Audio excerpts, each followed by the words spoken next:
y continuamos. Muy bien, continuamos con esta sección de la lección en la que hablábamos de los 5 libros que componen los Salmos. Bueno, vamos a tener claridad de que lo que hace es seleccionar los tipos de salmos.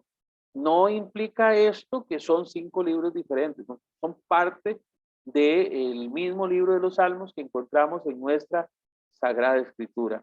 Ahora bien, en este momento me gusta detenerme porque en la Biblia latinoamericana que yo tengo viene una introducción a los salmos. Incluso se nos invita a orar con los salmos. De hecho que vamos a ver si puedo mostrar un poquito de esta introducción acá. Vean acá en esta parte. Se nos invita a orar con los salmos. Y voy a compartirles parte de lo que dice esta Biblia, que es muy bonito. La oración es obra del Espíritu Santo. Y dice, no sabemos qué pedir ni cómo hacerlo. Por eso, el Espíritu ruega por nosotros, llamando a Dios por medio de los anhelos que suscita en nuestro corazón. Romanos 6:25, gemidos indecibles, también la traducción.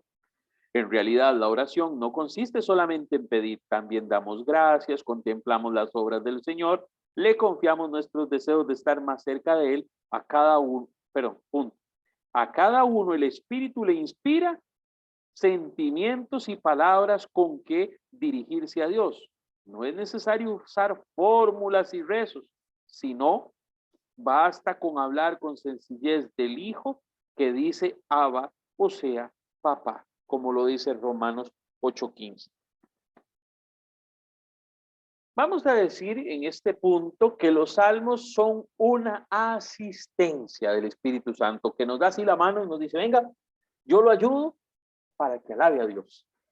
En ocasiones uno no sabe qué decir. De hecho, que me ha pasado más de una vez que voy a hacer una oración y qué digo, ¿verdad? Y me quedo pensando, entonces agarro la Biblia y la abro, busco un salmo y él me asiste. La Biblia, la escritura, el salmo me ayuda a hablar con Dios. Claro, hay diferentes salmos. Por ejemplo, acá bonito el 8. Oh Señor nuestro Dios, qué grande es tu nombre en toda la tierra y tu gloria por encima de los cielos. Qué belleza de salmo. Ah, pero si Mauricio pasa un poquito más las páginas y llega, por ejemplo, al Salmo 63, dice, en Dios solo descansa el alma mía, de Él espero mi salvación. Solo Él es mi roca y mi salvador, es mi fortaleza. No he de vacilar, perdón, el 62 es ese. ¿Hasta cuándo se lanzan todos contra uno para juntos demolerlo, como se echa abajo un muro, como se derriba una cerca? Todos sus proyectos son solo engaños, su placer es mentir. Con lo falso en la boca ellos bendicen y en su interior maldicen. Oiga, qué intenso.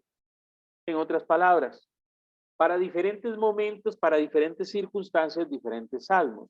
La próxima semana vamos a dar algunas orientaciones, algunas guías de qué salmos utilizar en qué momento. Si estamos en un momento de aflicción, de prueba, de dificultad, que sentimos que el enemigo nos está atacando, que nos está, tratando de hacer daño, pues vamos a ver cuál salmo podríamos leer. Por ejemplo, el 91. Tú que habitas al amparo del Altísimo y resides a la sombra del Omnipotente, dile al Señor, mi amparo, mi refugio, mi Dios en quien yo pongo mi confianza. Él te librará del lazo del cazador y del azote de la desgracia. Te cubrirá con sus plumas y hallarás bajo sus alas un refugio. O sea, Dios protector, Dios ayuda, Dios que ampara, Dios providente. Entonces, vamos a ver en qué momentos podemos utilizar qué salmos.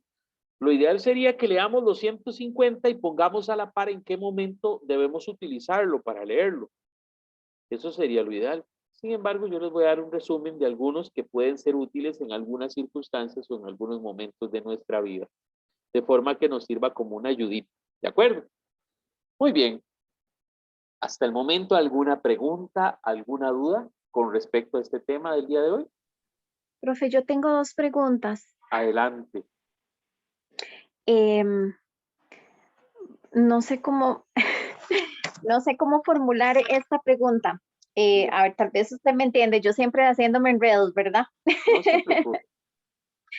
Es con respecto a los salmos en la Santa Misa. Cuando nosotros respondemos ¿verdad? Al salmos, el salmo responsorial, ¿verdad? Creo que es así como se llama. Así es como se llama.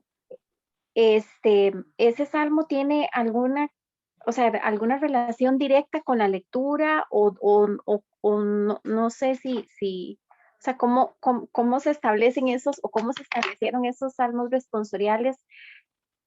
¿Tienen alguna relación directa con la lectura que se hizo o no sé, están puestos ahí al azar o no sé, no sé si me explico. Se ¿Tienen explica alguna muy bien. relación con lo que leímos? Esa es mi primera pregunta. La No sé primera. si le hago la segunda de una vez Déjeme responder esta, si le parece. Sí, gracias. Número 1, muy buena pregunta. Recuerden que los salmos forman parte de la liturgia de la iglesia.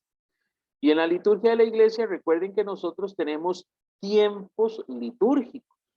Entonces, empezamos el año litúrgico con el Adviento, sigue la fiesta de la Navidad, luego vamos a un tiempo que se llama ordinario, que precede a la Cuaresma, un tiempo ordinario corto. Después de la Cuaresma celebramos Pascua, la gran fiesta de la iglesia. Luego volvemos nuevamente al tiempo litúrgico ordinario para terminar el año con la fiesta Cristo Rey del Universo y empezar nuevamente un año litúrgico con el Adviento. Ese es el lenguaje litúrgico de la iglesia. Sí, precisamente se busca que exista una coherencia entre la primera lectura, el Salmo, la segunda lectura y el Evangelio. Debo ser claro en esto. En algunas ocasiones especiales, los sacerdotes varían este orden porque, por ejemplo, digamos, se está celebrando la festividad del santo de la parroquia y entonces en aras a resaltar una característica de ese santo, se varía.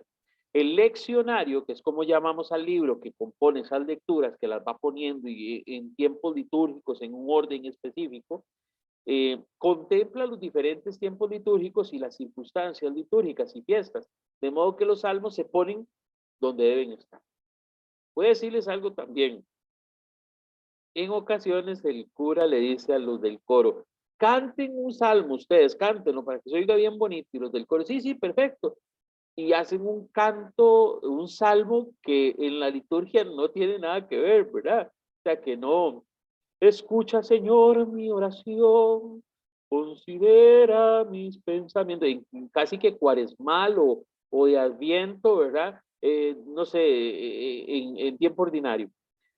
Pero eso pasa, los coros a veces meten la pata, pero algunos curas son muy cuidadosos de eso y los llaman primero al que va a cantar la misa y le dice, a ver, muéstreme su repertorio de hoy y le revisa el repertorio. Y si cantan el salmo, entonces verifica que sea coincidente, porque no todos los salmos, los músicos nuestros tienen la música, entonces lo que hacen es que cantan, por ejemplo, en una misa de bodas o en una misa, no sé, hasta de funeral, el Salmo 23, el Señor es mi pastor, aleluya. Y entonces, no, pero ese es aleluya. No, el Señor es mi pastor. ¿Cómo cantan el Salmo 23? Ya se me olvidó. Bueno, algunos grupos, como solo esa se saben, solo esa cantan, pero litúrgicamente no está bien. Los sacerdotes más exigentes les piden a sus coros que les muestren, ¿verdad?, cuál va a ser el menú, las canciones, y verifican que sean acordes, ¿verdad?, propiamente al tiempo litúrgico. Y los salmos deben estar acordes. No son al azar y son escogidos. Como les digo, en algunas ocasiones especiales se varían las lecturas del día para resaltar alguna celebración específica. Por ejemplo, los salesianos, cuando celebramos la fiesta de Don Bosco, se escoge la primera lectura, el Salmo, la segunda lectura y el Evangelio acorde a la homilía que quiere dar el sacerdote para resaltar algún elemento de Don Bosco. Tradicionalmente, la lectura del buen pastor, Jesús como buen pastor, y entonces se hace una referencia a eso, y ya que el Evangelio va a hacer eso, entonces hay que buscar una primera lectura y una segunda lectura que vayan acordes, y hay que buscar un salmo también que coincida. Entonces es importante también tenerlo presente. Y la segunda pregunta, doña Roxana. Ajá. Gracias, profe. Con gusto. Me quedó clarísimo. Yo recuerdo, ahora esta segunda pregunta, yo recuerdo que en el módulo 1, cuando vimos así muy de manera general la parte de los salmos, usted nos explicó que después del Salmo 10, y aquí lo estoy viendo en mi Biblia, vienen unos numeritos entre paréntesis. Ya me devolví, yo tengo 2 cuadernos ya de apuntes de estudio bíblico. y me devolví y no encuentro la explicación. Tal vez usted me ayuda a refrescar, me recuerda qué significaba ese numerito, por favor, rápidamente, porque no encuentro dónde fue que anoté. Con mucho gusto, doña Gracias. Roxana, y nos sirve para recordar, de esto hablamos la semana pasada, y lo sintetizo de una forma muy sencilla. Cuando nosotros en la Biblia vemos un número que está fuera del paréntesis, vamos a ver aquí en este caso, Salmo 91, entre paréntesis el 90, quiere decir que el Salmo número 91 corresponde a la traducción de la Biblia hecha por los judíos, perdón, la traducción del libro de los Salmos hecha por los judíos en la traducción conocida como la Septuaginta o de los 70. La Vulgata latina, que fue la que tradujo San Jerónimo, que es hasta el día de hoy la oficial de la iglesia, el Salmo 9 lo suma al 10, o sea, el Salmo 10 se suma al 9, o sea, 9 y 10 son 1 en la traducción de la Vulgata, que es la oficial de la iglesia. ¿Qué quiere decir eso? Que el número entre paréntesis corresponde al número del Salmo en la Vulgata. Y les dijimos la semana pasada que igual no sucede en el Salmo 146, ya al final, si mal no recuerdo, vamos a ver, si no me falla la memoria, porque ya estas edades ustedes saben, ¿verdad? Ok, sí, el Salmo 146 y 147 se unifican. Entonces, el Salmo 148, tanto en la Vulgata como en estas traducciones basadas en la de los 70, van a coincidir el 148, el 149 y el 150. Entonces diríamos que el 147 entre paréntesis dice 146-147. Lo suma. Entonces, ¿qué es lo que nos recuerda ese paréntesis? Que el número que aparece entre paréntesis es el que corresponde a la traducción de la Vulgata latina, la traducción de San Jerónimo, la traducción oficial de la iglesia. Y muy probablemente los libros que están en la iglesia, cuando se lee un salmo, se lee según el número, digamos, de nuestra Biblia, que está entre paréntesis. Entonces, si el padre dice, hoy leímos el Salmo 62, entonces usted llega y busca el que tiene entre paréntesis el 62, porque es ese al que hace referencia. Eso sería la explicación. Así, Gracias, digámosle que rapidona, ¿verdad?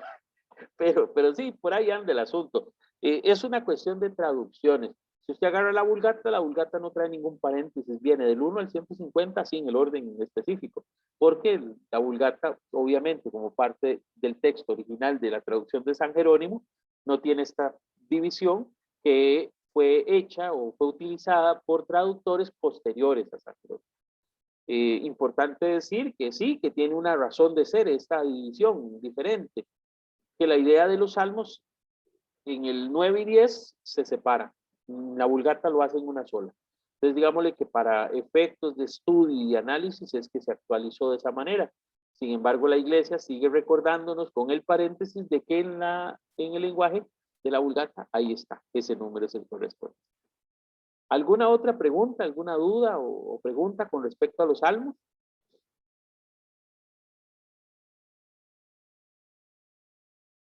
Ok. Muy bien. Bueno, les doy las gracias por su tiempo, gracias por su paciencia. Y les invito a que sigamos orando con San Benito. Sigamos orando con San Benito, abad, un monje que mostró el camino de la santidad, el camino de la fe, siendo un buen jefe, siendo un buen abad.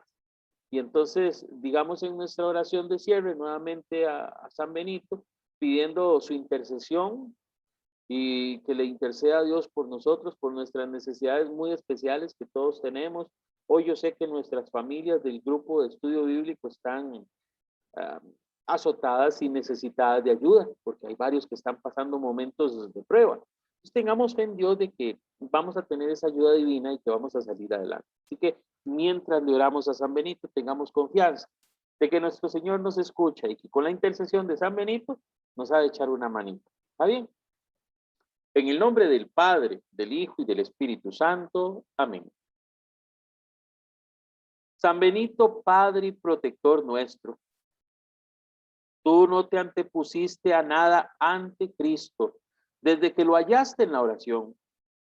Intercede para que también nosotros podamos encontrarlo y así vivamos en el amor del eterno Padre y en la victoria de la cruz de su Hijo.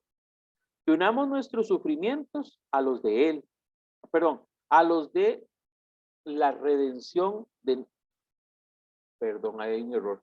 Que unamos nuestros sufrimientos a los de Él para la redención de nuestros pecados. Amén. En nombre del Padre, del Hijo y del Espíritu Santo. Amén. Yo tengo para esto una fórmula. Esa frase ahí que quedó mal escrita. Cuando estemos pasando un sufrimiento, peguémoslo a la cruz de Cristo. Y miremos la cruz. Una vez un cura me dijo, y estaba pasándola mal, y le dije, padre, es que estoy sufriendo y me siento mal, y ya, yo con las ganas de llorar, y me dice, vea la cruz, lea el Evangelio, mire el sufrimiento de Jesús por amor a nosotros, no fue en vano. Ponga, me dice, esas peticiones suyas en la cruz de Jesús. Vaya al pie de Él, donde está muriendo por usted, por amor, y dígale qué es lo que usted necesita. Explíquele y pegue usted sus dolores a los de Él. Solidarícese con Dios. Eso me dijo un padre, el padre Juan, por cierto. También un abad, por cierto. Entonces, importante para todos, ¿verdad? Ánimo, ánimo. No nos rindamos, sigamos caminando con esperanza, con fe, y que estos días venideros sean días de bendición, y que si estamos en prueba y eso, nos pongamos a los pies de Cristo Jesús resucitado, crucificado, perdón, y le pidamos que ahí en esa cruz también cuelgue nuestros dolores para que nos unamos a Él y su redención también sirva para el perdón de nuestros pecados. ¿De acuerdo? Dios los bendiga, muchas gracias y los espero Dios mediante de hoy en 8, igual a las 7 de la noche, el próximo miércoles. Dios los bendiga. Caíto. Gracias, profe. Con gusto, que les vaya muy bien. Buenas noches.